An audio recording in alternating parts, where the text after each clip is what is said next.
പിബരേ രാമരസം പിബരേ രാമരസം രസനേ പിബരേ രാമരസം. പിബരേ രാമരസം. ശ്രീ പുഷ്പക ബ്രാഹ്മണ സേവാ സംഘം തൃശൂർ പ്രാദേശിക സഭാ യുവവേദിയുടെ ആഭിമുഖ്യത്തിൽ നടത്തുന്ന ഈ രാമായണ മാസത്തിൽ, ഈ കർക്കിടക മാസത്തിൽ സംഘടിപ്പിക്കുന്ന പരിപാടിയാണ് പിബരേ രാമരസം. കർക്കിടകം നമുക്ക് പഞ്ഞമാസമല്ല, പുണ്യമാസമാണ്. ആയുർവേദം കൊണ്ട് കായബലം വർദ്ധിപ്പിക്കാനും ആധ്യാത്മ രാമായണം കൊണ്ട് മനോവീര്യം വീണ്ടെടുക്കാനും ബലികർമ്മങ്ങൾ കൊണ്ട് പിതൃക്കൾക്കുള്ള ഋണം തീർക്കാനും ഈ കർക്കിടകം നമുക്ക് ഉപകാരപ്രദമാകട്ടെ. ഈ മാസത്തിൽ, ഈ രാമായണ മാസത്തിൽ, ഈ പുണ്യമാസത്തിൽ മുത്തശ്ശിമാരുടെ കഥകളും ഐതിഹ്യങ്ങളും രാമായണ പാരായണങ്ങളും പ്രശ്നോത്തരികളുമായി നമുക്കൊരുമിക്കാം. പിബരേ രാമരസത്തിന്റെ 2ാം അധ്യായത്തിലേക്ക് സ്വാഗതം. പിബരേ രാമരസം. ഭരതന്റെ പ്രതിഷ്ഠയുള്ള ഇന്ത്യയിലെ അപൂർവം ക്ഷേത്രങ്ങളിലൊന്നാണ് കൂടൽമാണിക്യം ക്ഷേത്രം. സുന്ദരമായ ഈ പുരാതന ക്ഷേത്രം സ്ഥിതി ചെയ്യുന്നത് കേരളത്തിലെ തൃശൂർ ജില്ലയിലെ ഇരിങ്ങാലക്കുടയിലാണ്. സഹസ്രാബ്ദങ്ങൾക്ക് മുൻപ് ഇരിങ്ങാലക്കുട ഗ്രാമം പ്രകൃതിക്ഷോഭത്തിന്റെ കേന്ദ്രമായിരുന്നുവെന്നും ആ കാലഘട്ടത്തിൽ കുലീപനി എന്ന മഹർഷി കുറെ കാലം ഇവിടെ വസിച്ച് യാഗാദികർമ്മങ്ങൾ നിർവഹിച്ചു എന്നും പറയപ്പെടുന്നു. മഹർഷിയുടെ യാഗം ഈ പ്രദേശത്തെ ധന്യമാക്കി എന്നാണ് വിശ്വാസം. അന്നുപയോഗിച്ച ഹോമകുണ്ഡങ്ങളിലൊന്നാണ് കുലീപനി തീർത്ഥങ്ങളിൽ ഇന്നും കാണുന്നത് എന്നും വിശ്വസിക്കുന്നു. 1996 തീർത്ഥക്കുളം വൃത്തിയാക്കുന്നതിനിടയിൽ കിട്ടിയ ഹോമകുണ്ഡത്തിന്റെ അവശിഷ്ടം ഇതിന്റെ തെളിവായി. 7ാം ശതകത്തിൽ അന്നത്തെ ചേരമാൻ പെരുമാൾ ചക്രവർത്തി സ്ഥാപിച്ചതാണ് കൂടൽമാണിക്യ ക്ഷേത്രം. പിബരേ രാമരസം. ഭാവയാമി രഘുരാമം. സദാശിവസമാരംഭാം ശങ്കരാചാര്യമധ്യമാം അസ്മദാചാര്യപര്യന്താം വന്ദേ ഗുരുപരമ്പരാം. ആചാര്യതുലരായ സജ്ജനങ്ങളൊക്കെ നമസ്കാരം. ഇത് കർക്കിടക മാസമാണ്. ഹിന്ദുവിന് മലയാള വർഷത്തിലെ എല്ലാ മാസങ്ങളും തുല്യ പ്രധാനമാണ്. ചിങ്ങമാസത്തിലെ സമൃദ്ധിയുടെ ഓണാഘോഷം, കന്നിമാസത്തിലെ നവരാത്രി, തുലാം മാസത്തിലെ ദീപാവലി, പിതൃബലി, വൃശ്ചികമാസം മുതൽ മകരം മാസം വരെയുള്ള മണ്ഡലക്കാലം, കുംഭം മാസത്തിലെ ശിവരാത്രി, മീനം മേടമാസങ്ങളിലെ ഉത്സവാദിപൂര വിശേഷങ്ങൾ, ഇടവം മിഥുനം മുതലായ മാസങ്ങൾ, ഇടവം മിഥുനത്തിലൊക്കെയുള്ള വൈശാഖം അല്ലെങ്കിൽ വൈശാഖോത്സവം, കർക്കിടകത്തിലെ രാമായണ മാസം ആചാരണം അല്ലെങ്കിൽ പുണ്യമാസത്തെ ആചരിക്കൽ, ഇതൊക്കെ ഹിന്ദുവിന് തുല്യ പ്രാധാന്യമുള്ളതാണ്. അപ്പോൾ കർക്കിടക മാസത്തിൽ രാമായണ പാരായണം ഒരു ആചാരം പോലെ മാത്രമേ ഒരു കാലത്ത് നിന്നിരുന്നുള്ളൂ. അപൂർവം ചില ഭവനങ്ങളിലോ ചില പ്രദേശങ്ങളിലോ അല്ലെങ്കിൽ മരിച്ച വീടുകളിലോ മാത്രം കേട്ടിരുന്ന ഈ രാമായണത്തിൻ്റെ ശീലുകൾ ഇന്ന് വളരെയേറെ പ്രചാരത്തിലായിട്ടുണ്ട്. ഹൈന്ദവ സംസ്കാരത്തിൻ്റെ സംരക്ഷകരായിരുന്ന ചില പൂർവ്വസ്ത്രീകൾ, ശ്രീ ദിവംഗതനായ അല്ലെങ്കിൽ സ്വർഗീയരായ ശ്രീ പരമേശ്വർജി, സ്വർഗീയ മാധവ്ജി, സ്വർഗീയ രംഗഹരി, ഇവരൊക്കെ തുടങ്ങി വെച്ച ചിന്തകളും പരിശ്രമങ്ങളൊക്കെ ഇന്ന് രാമായണത്തെ ജനകീയമാക്കാനും വ്യാപിപ്പിക്കാനും ജനഹൃദയങ്ങളിലേക്ക് കൂടുതൽ അടുപ്പിക്കാനും കഥാപാത്രങ്ങളെയൊക്കെ അവനവനിലേക്ക് സ്വാംശീകരിക്കാനൊക്കെ സഹായിച്ചിട്ടുണ്ട്. ഇവിടെ സൂചിപ്പിക്കാൻ കാരണം മൂല്യമറിയാതെ നഷ്ടപ്പെട്ടു പോകുന്ന അല്ലെങ്കിൽ അർത്ഥമറിയാതെ ആചരിച്ചു പോരുന്ന ചില കാര്യങ്ങളൊക്കെ വ്യക്തി, കുടുംബ, സാമൂഹിക ജീവിതത്തിലൊക്കെ ഒരുപാട് ദുസ്വാധീനമുണ്ടായിട്ടുണ്ട്. ഇതിൻ്റെയൊക്കെ ആവശ്യം എന്താണ്, അല്ലെങ്കിൽ ഇതിൻ്റെ യുക്തിയെ ചോദ്യം ചെയ്യുക, ഒരു യുക്തിരാഹിത്യത്തെ ഉയർത്തിക്കാണിക്കുക, ഇതൊക്കെ സമൂഹത്തിൽ ഒരുപാട് ദോഷങ്ങളുണ്ടാക്കിയിട്ടുണ്ട്. ഭൗതികമായ നേട്ടങ്ങൾക്ക് വേണ്ടിയിട്ടും ധനസമ്പാദനത്തിന് വേണ്ടിയിട്ടും നെട്ടോട്ടമോടുന്ന ഈ യുവതലമുറയെ ആത്മീയതയും ധാർമ്മികതയും അവഗണിച്ചുകൊണ്ടുള്ള ജീവിതത്തിൽ നമുക്ക് ജീവിതമാണ് എന്ന് നമുക്ക് സൂക്ഷിച്ചു നോക്കിയാൽ മനസ്സിലാക്കാൻ കഴിയും. ഇവിടെ ആത്മീയതയുടെയും ധർമാധിഷ്ഠിതമായ ജീവിതത്തിൻ്റെയൊക്കെ ആവശ്യകത തിരിച്ചറിയണം. ഒരു വ്യക്തിയുടെ വികസനം അല്ലെങ്കിൽ ടോട്ടൽ പേഴ്സണാലിറ്റി ഡെവലപ്മെൻറ്റ് അതൊരു ആത്മീയ അടിസ്ഥാനത്തിലായിരിക്കണം. Spiritually based on spirituality. ഭാരതത്തിൻ്റെ സങ്കല്പം തന്നെ അടുത്തിടയ്ക്ക് നമ്മൾ കേട്ടു. ഒരു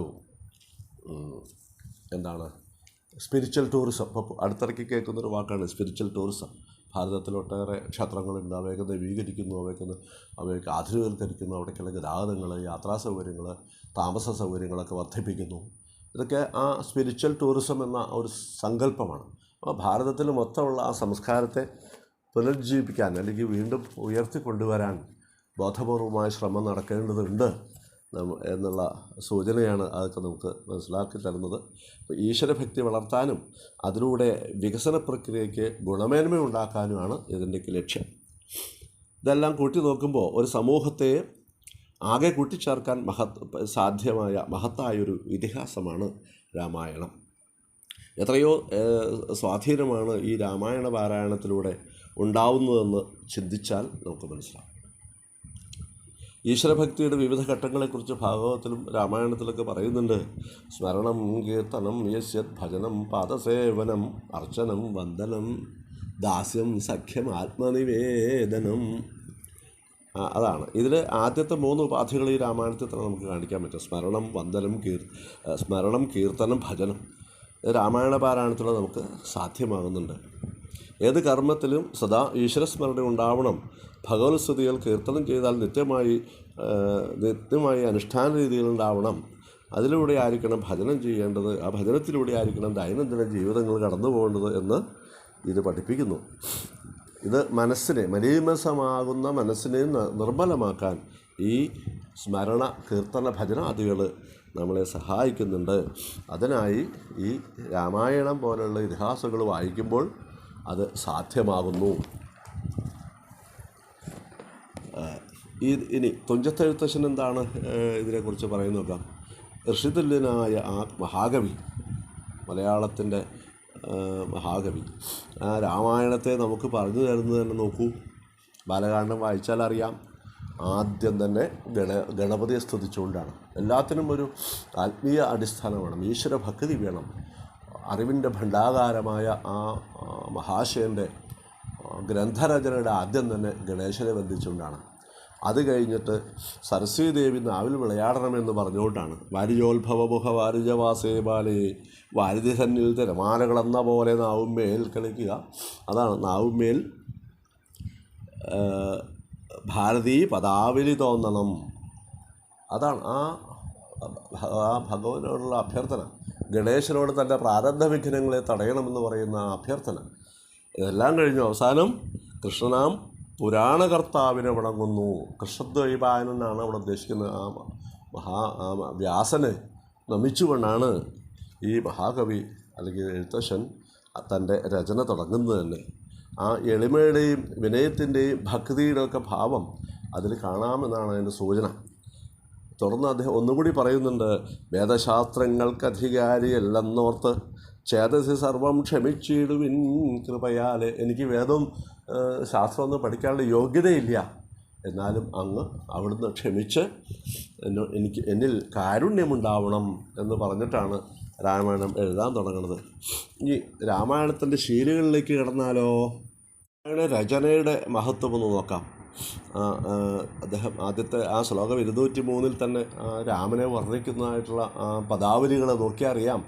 ആ ഭാഷയുടെ ജ്ഞാനം, ഭാഷയുടെ പ്രയോഗം, ആ വാക്കുകളുടെയൊക്കെ ഔന്നത്യം, അലങ്കാരം ഒക്കെ മനസ്സിലാക്കാൻ പറ്റും. നിർമ്മലം നിരഞ്ജനം നിർഗുണം നിർവികാരം സന്മയം ശാന്തം പരമാത്മാനം സദാനന്ദം. ഇങ്ങനെ പോകുന്നു ആ വരികൾ. രാമനെ വർണ്ണിക്കൽ, ആ വർണ്ണിക്കലിന് ഭക്തിയുണ്ട്, രാമൻ്റെ മേന്മകളുണ്ട്, മഹത്വങ്ങളുണ്ട്, ഭാഷാപരിജ്ഞാനം കാണാം. അതൊക്കെ ഈ രാമായണത്തിൻ്റെ മാത്രം ഒരു പ്രത്യേകതയാണ് രാമനെ വർണ്ണിക്കുന്നത്. ഒടുവിൽ മഹാദേവി എങ്ങനെയാണ് ഈ രാമായണത്തെ പറഞ്ഞു വയ്ക്കുന്നത്? മഹേശ്വര സംവാദത്തിൻ്റെ രൂപത്തിലാണ് രാമായണത്തെ നമുക്ക് പരിചയപ്പെടുത്തി തന്നത്. മഹാദേവിക്ക് തോന്നുകയാണ് സംശയം. എന്താ? തത്വമസ്യാദി വാക്യാർത്ഥം കൊണ്ട് മമ തത്വത്തെ അറിഞ്ഞീടാമാചാര്യ കാരുണ്യത്താൽ എല്ലാം മനസ്സിലാക്കിയ ദേവി ഹനുമാനോട് പറയുന്നു, തത്വമസ്യാദി മഹാവാക്യങ്ങൾ കൊണ്ട് എൻ്റെ തത്വത്തെ നിനക്കറിയാം, ആചാര്യ അനുഗ്രഹം ഉണ്ടെങ്കിൽ.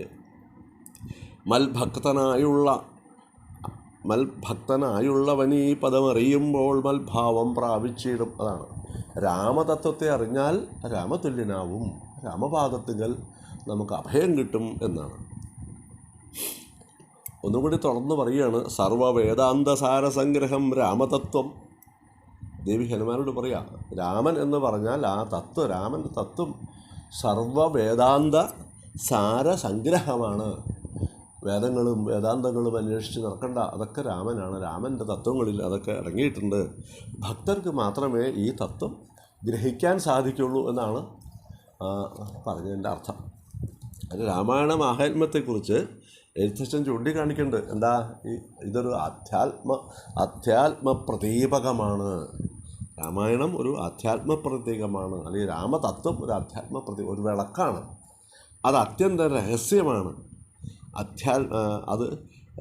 അത്യന്ത രഹസ്യം. ഇത് അധ്യാത്മരാമായണം മൃത്യുശാസന പ്രോക്തം. മഹാദേവനാൽ മൃത്യുഞ്ജയമൂർത്തിയാൽ പറയപ്പെട്ടുള്ള ഇതാണ് ഈ രാമായണം. അങ്ങനെ അതോ അധ്യയനം ചെയ്തിടും മർത്യജന്മികൾക്കെല്ലാം മുക്തി സിദ്ധിക്കും അസന്നിഗ്ധമീ ജന്മം കൊണ്ടും. സംശയമില്ലാത്ത രീതിയിലാണ് പറയണേ. മഹാദേവൻ പറയുകയാണ്, ഇത് അധ്യയനം ചെയ്യുന്ന മർത്യന്മാർക്ക്, മനുഷ്യർക്ക് മുക്തി ലഭിക്കും, മോക്ഷം ലഭിക്കും. അത് മൃത്യുശാസ്ത്രപ്രോക്തമാണെന്നാണ് എൻ്റെ അവിടെ. മോക്ഷം ലഭിക്കുന്നത് വെച്ചാൽ അമരത്വമാണ്, ദിവ്യത്വമാണ് ഉദ്ദേശിക്കുന്നത്.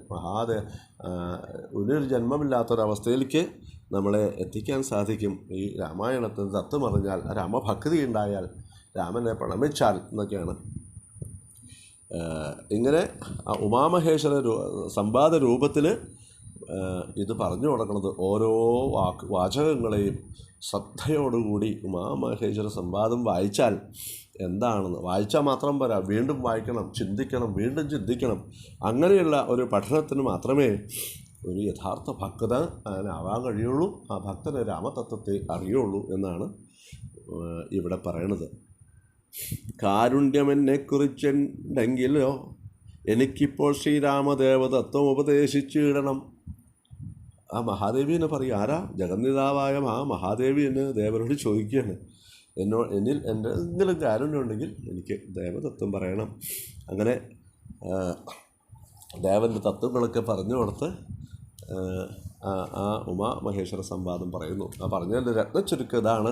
സമയപരിമിതി കൊണ്ട് നമുക്ക് ഈ പ്രഭാഷണത്തെ ചുരുക്കേണ്ടതുണ്ട്. അതുകൊണ്ടാണ് രാമായണ പാരായണത്തിന് മറുപടിയിൽ പറയുന്ന ഓരോ വാചകങ്ങളിലും, ഒന്ന്, ഈ പാരായണം കൊണ്ട് ഭക്തി ഉണ്ടാവുന്നു. 2, മനസ്സ് നിർമ്മലമാകുന്നു. 3, ചിന്തകളും കർമ്മവുമെല്ലാം ഈശ്വരോന്മുഖമായി മാറ്റാൻ നമുക്ക് സാധിക്കുന്നു, അഥവാ സാധിക്കണം. അതിനോ എഴുത്തച്ഛനിലൂടെ വരുന്ന ഇതൊക്കെ നമുക്ക് മനസ്സിലാവുന്നത്, ഒരു വ്യക്തിക്ക് എളിമ വേണം, വിനയം വേണം, ഗുരുത്വം വേണം. ഇത് 3 കൊണ്ടുണ്ടെങ്കിലേ എന്താണ് സ്വർണത്തിന് പൊട്ടുന്ന പോലെ ആ വ്യക്തിയുടെ മഹത്വം വർദ്ധിക്കുള്ളൂ. കൂടുതലായിട്ട് ശ്ലോകം 325 പറയുന്നുണ്ട് ഈ രാമായണത്തിൻ്റെ മാഹാത്മ്യം. ബ്രഹ്മഹത്യാദി ദുരിതങ്ങളും ബഹുവിധം ജന്മങ്ങൾ തോറും ആർജിച്ചുള്ളവയെന്നാകിലും ഒക്കവേ നശിച്ചു പോമെന്നരുൾ ചെയ്തു രാമൻ മർക്കടപ്രവർണോടെന്നത് സത്യമല്ലോ. അതാണ് ബ്രഹ്മഹത്യാദി ദുരിതങ്ങൾ പോലും ഇതങ്ങൾ ഇല്ലാണ്ടാവും ഈ രാമായണ പാരായണത്തിലൂടെ. മാതൃഘാതകനും പിതൃഘാതകനും ബ്രഹ്മഹന്താവും യോഗികളെ പരിഹസിക്കുന്നവരും സ്വർണം മോഷ്ടിക്കുന്നവരും ദുഷ്ടന്മാരും ഒക്കെ ലോകാരാധ്യരായിട്ട് മാറും. മാത്രമല്ല യോഗികൾക്ക് പോലും അപൂർവമായ വിശ്വപാദത്തിലെത്താൻ സാധിക്കും. അങ്ങനെയാണ് രാമായണ പാരായണത്തിൻ്റെ മാഹാത്മ്യത്തെ എഴുത്തച്ഛൻ ഉമാമഹേശ്വര സംവാദത്തിലൂടെ നമുക്ക് പറഞ്ഞു തരണത്. അതുപോലെ ഭൗതികമായ നേട്ടങ്ങളുണ്ട് കേട്ടോ. പുത്ര ധന സമൃദ്ധി, ദീർഘായുസ്, നല്ല മിത്രങ്ങളുണ്ടാവുക, നല്ല വ്യക്തിത്വമുള്ള പുരുഷന്മാരും സ്ത്രീകളൊക്കെ ആയിട്ട് മാറുക, ഇതൊക്കെയാണ് ഇതിൻ്റെ മറ്റ് ഭൗതിക നേട്ടങ്ങൾ. അതുകൊണ്ട് ചുരുക്കി പറയാം, അധ്യാത്മരാമായണം പാരായണം രഥവ്യായാമമാകാതെ പഠനപാരായണമായി തീരാനായി പരിശ്രമിക്കുകയാണ് വേണ്ടത്. അതിലൂടെ ഒരു സമ്പൂർണനായ ഭക്തനും വ്യക്തിയുമായി തീരാൻ നമ്മളെ ശ്രീരാമദേവൻ അനുഗ്രഹിക്കട്ടെ എന്ന് പറഞ്ഞ് ഈ പ്രഭാഷണം ഇവിടെ നിർത്തുകയാണ്. സർവേ ഭവന്തു സുഖിന, സർവേ സന്തു നിരാമയ, സർവേ ഭദ്രാണി പശ്യന്തു, മാ കശ്ചിത് ദുഃഖവാത് ഭവേത്. ഓം ശാന്തി ശാന്തി ശാന്തി. പിബരേ രാമരസം.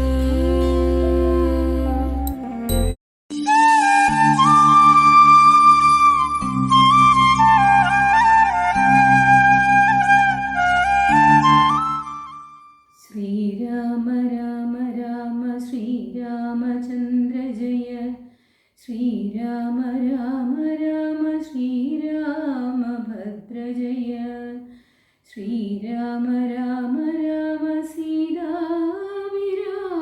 രാമ, ശ്രീരാമ രാമ രാമ ലോകാഭിരാമ ജയ, ശ്രീരാമ രാമ രാമ രാവണാന്തക രാമ, ശ്രീരാമ മമ ഹൃദി രമതാം രാമ രാമ, ശ്രീരാഘവാത്മാ രാമ, ശ്രീരാമ രമാപതി, ശ്രീരാമ രമണീയ വിഗ്രഹ നമോസ്തുതേ.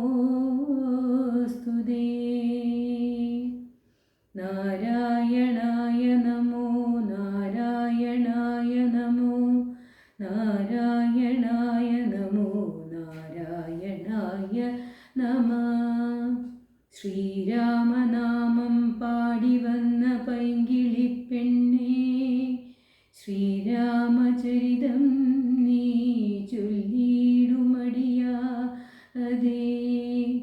ശാരികൾ പൈതൽ താനും വന്ദിച്ചു വന്ദ്യന്മാരെ, ശ്രീരാമസ്മൃതിയോടെ പറഞ്ഞു തുടങ്ങിനാൾ. പുത്രലാഭാലോചന. അമിത ഗുണവാനാം നൃപതി ദശരഥനമലനയോധ്യാധിപതി ധർമാത്മാവീരൻ, അമരകുലവരതുല്യനാം സത്യപരാക്രമ നങ്കജസമൻ കരുണാരത്നാകരൻ, കൗസല്യാദേവിയോടും ഭർതൃശുശ്രൂഷക്കേറ്റം കൗശല്യമേറിയിടും കൈകേയിയും സുമിത്രയും, ഭാര്യമാരിവരോടും ചേർന്നു മന്ത്രികളുമായി കാര്യങ്ങൾ വിചാരിച്ചു ഭൂതലമെല്ലാം പരിപാലിക്കും കാലമനപത്യത്വം കൊണ്ടു പരിതാപേന ഗുരുചരണാംബുജദ്വയം വന്ദനം ചെയ്തു ചോദിച്ചിടിനാനെന്തു നല്ലോ നന്ദനന്മാരുണ്ടാവാനെന്നരുൾ ചെയ്തിടണം. പുത്രന്മാരില്ലായകയാൽ എനിക്കു രാജ്യാദി സമ്പത്തും സർവവും ദുഃഖപ്രദമെന്നറിഞ്ഞാലും, വരിഷ്ഠതബോധനൻ വസിഷ്ഠനതു കേട്ടു ചിരിച്ചു ദശരഥ നൃപനോടരുൾ ചെയ്തു, നിനക്കു 4 പുത്രന്മാരുണ്ടായി വരുമതു നിനച്ചു ഖേദിക്കേണ്ട മനസ്സി നരപതേ. വൈകാതെ വരുത്തണം ഋഷ്യശൃംഗനെ ഇപ്പോൾ, ചെയ്ക നീ ഗുണനിധേ പുത്രകാമേഷ്ടി കർമ്മം. പുത്രകാമേഷ്ടി. തന്നുടെ ഗുരുവായ വസിഷ്ഠ നിയോഗത്താൽ മന്നവൻ വൈഭണ്ഡകൻ തന്നെയും വരുത്തിനാൻ. ശാലയും പണി ചെയ്തു സരയൂ തീരത്തിങ്കൽ ഭൂലോകപതിയാകം ദീക്ഷിച്ചാനതുകാലം. അശ്വമേധാനന്തരം താപസന്മാരുമായി വിശ്വനായക സമനാകിയ ദശരഥൻ വിശ്വനായകൻ അവതാരം ചെയ്വതിനായി വിശ്വാസഭക്തിയോടും പുത്രകാമേഷ്ടി കർമ്മം ഋഷ്യശൃംഖനാൽ ചെയ്യപ്പെട്ടൊരാഹൂതിയാലേ വിശ്വദേവതാഗണം തൃപ്തമായതു നേരം. ഹേമപാത്രസ്ഥമായ പായസത്തോടും കൂടി ഹോമകുണ്ഠത്തിൽ നിന്നു പൊങ്ങിനാൻ അഗ്നിദേവൻ. താവകം പുത്രീയമിപ്പായസം കൈക്കൊള്ളുക നീ ദേവനിർമ്മിതം എന്നു പറഞ്ഞു പാവകനും. ഭൂപതി പ്രവരനു കൊടുത്തു മറഞ്ഞിതോ താപസാജ്ഞയാ പരിഗ്രഹിച്ചു നൃപതിയും. ദക്ഷിണ ചെയ്തു നമസ്കരിച്ചു ഭക്തിപൂർവം ദക്ഷനാം ദശരഥൻ തൽക്ഷണം പ്രീതിയോടെ. കൗസല്യാദേവിക്കർദ്ധം കൊടുത്തു നൃപവരൻ ശൈഥല്യാത്മനാ പാതി നൽകിനാൻ കൈകേയിക്കും. അന്നേരം സുമിത്രയ്ക്കു കൗസല്യാദേവി താനും തന്നെ പാതി കൊടുത്തിടിനാൾ മടിയാതെ. എന്നതു കണ്ടു പാതി കൊടുത്തു കൈകേയിയും മന്നവനതു കണ്ടു സന്തോഷം പൂണ്ടാനേറ്റം.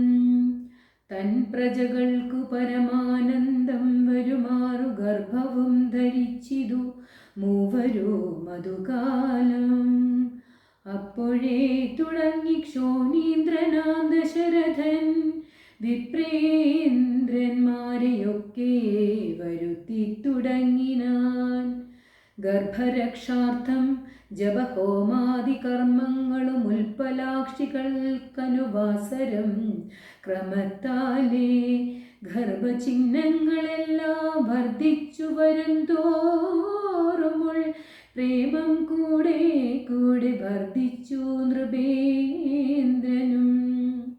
തൽപ്രണയിനിമാർക്കുള്ള ആഭരണങ്ങൾ പോലെ വിപ്രാതി പ്രജകൾക്കും ഭൂമിക്കും ദേവകൾക്കും അല്പമായി ചമഞ്ഞിതു സന്താപം ദിനം തോറും. അല്പഭാഷിണിമാർക്കും വർദ്ധിച്ചു തേജസ്സേറ്റം. സീമന്ത പുംസവനാദി ക്രിയകളും ചെയ്തു കാമാന്തം ദാനങ്ങളും ചെയ്തിതു നരവരൻ. ഗർഭവും പരിപൂർണമായി ചമഞ്ഞതു കാല ഗർഭകന്മാരും 4 പിറന്നാരുടനുടൻ. ഉച്ചത്തിൽ പഞ്ചഗ്രഹം നിൽക്കുന്ന കാലത്തിങ്കൽ അച്യുതൻ അയോധ്യയിൽ കൗസല്യാത്മജനായ. നക്ഷത്രം പുനർവസു നവമിയല്ലോ തിഥി. നക്ഷത്രാധിപനോടു കൂടവേ ബൃഹസ്പതി. കർക്കിടകത്തിൽ അത്യുച്ചസ്ഥിതനായിട്ടല്ലോ അർക്കനും അത്യുച്ചസ്ഥൻ ഉദയം കർക്കിടകം. അർക്കജൻ തുലാത്തിലും ഭാർഗവൻ മീനത്തിലും വക്രമനുച്ചസ്ഥനായി മകരം രാശി തന്നിൽ. നിൽക്കുമ്പോൾ അവതരിച്ചിടിനാൻ ജഗന്നാഥൻ.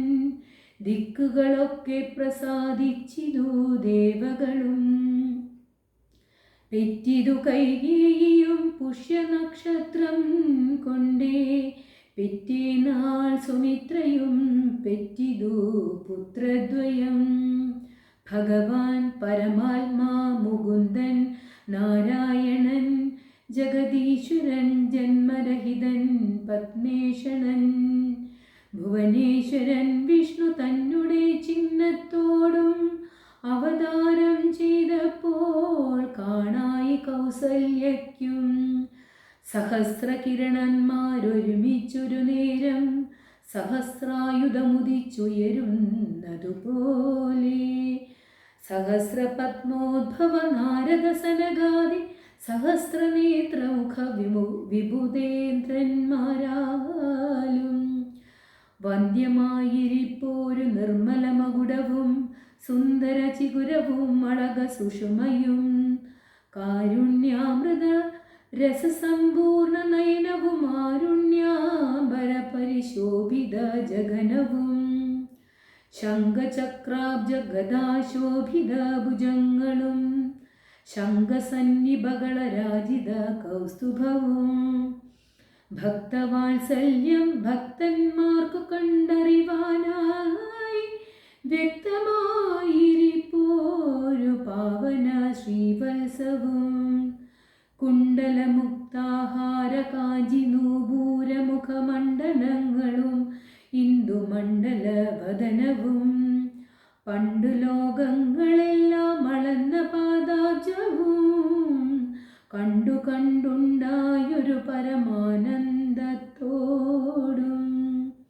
മോക്ഷദനായ ജഗൽ സാക്ഷിയാം പരമാത്മാ സാക്ഷാൽ ശ്രീനാരായണൻ താനിതൻ നറിഞ്ഞപ്പോൾ സുന്ദരഗാത്രിയായ കൗസല്യാദേവി താനും വന്ദിച്ചു തെരുതെരെ സ്തുതിച്ചു തുടങ്ങിനാൾ.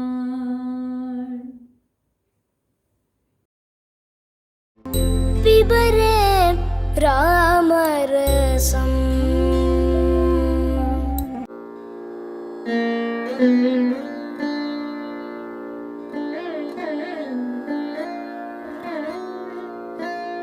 സീത രാമായണ ഇതിഹാസത്തിലെ ശക്തരായ സ്ത്രീരത്നങ്ങളിൽ പ്രഥമ സ്ഥാനീയയാണ് സീതാദേവി. രാമായണത്തിൽ ശ്രീരാമന് എത്രത്തോളം പ്രാധാന്യം നൽകുന്നുവോ അത്രത്തോളമോ അല്പം കൂടുതലോ പ്രാധാന്യം സീതാദേവിക്കും നൽകുന്നു എന്നതാണ് യഥാർത്ഥ സത്യം. സീത എന്നാൽ ഉഴവുചാൽ. ഉഴവുചാലിൽ നിന്നും മിഥിലാരാജൻ ജനകന് ലഭിച്ച അവൾ സീതയും ജാനകിയുമായി.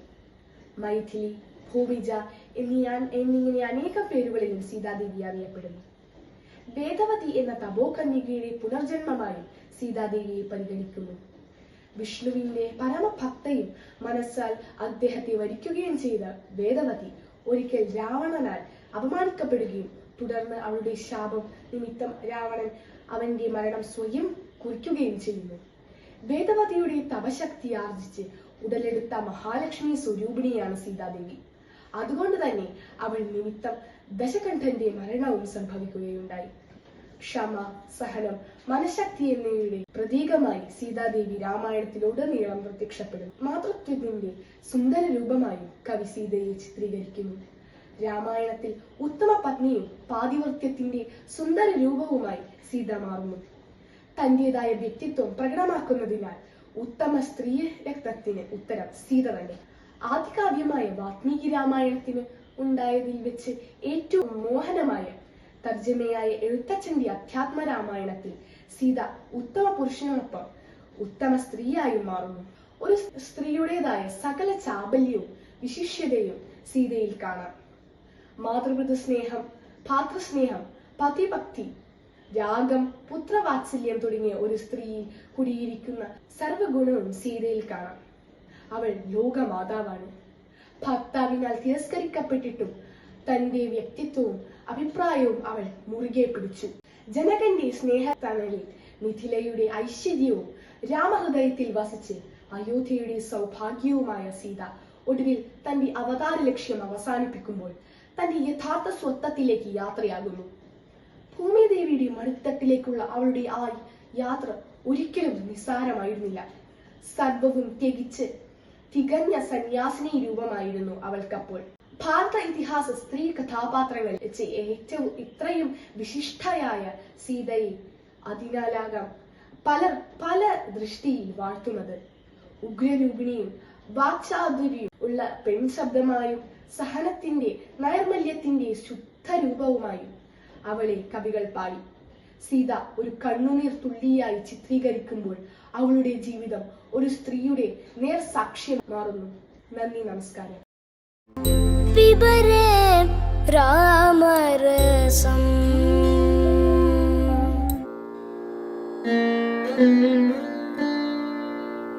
രാമായ രാമഭദ്രായ രാമചന്ദ്രായ വേദസേ രഘുനാഥായ നാഥായ സീതായ പതയേ നമഃ. ശ്രീരാഘവം ദശരഥാത്മജമപ്രമേയം സീതാപതിം രഘുകുലാന്വയ രത്നദീപം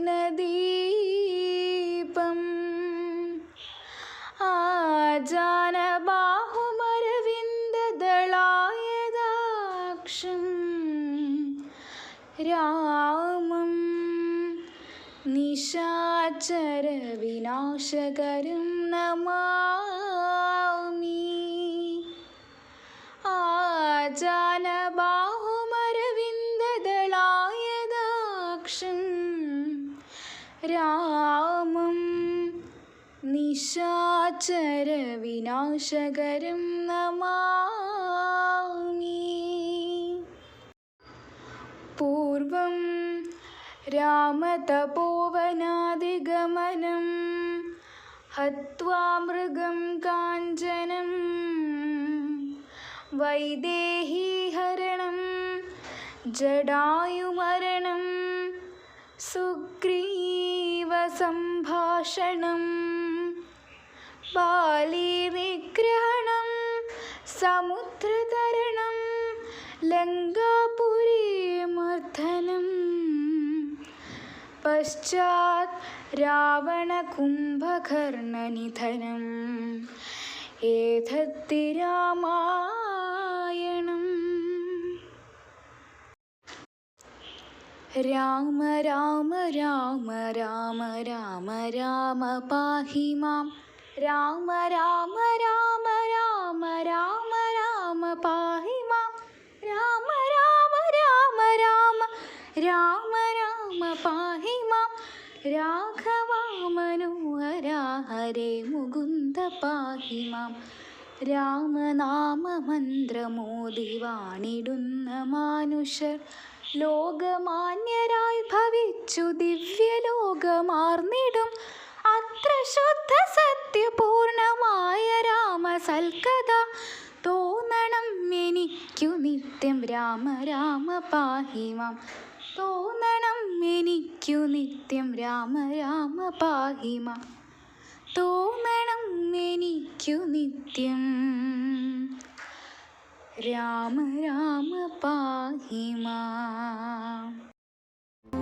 പിബരേ രാമരസം.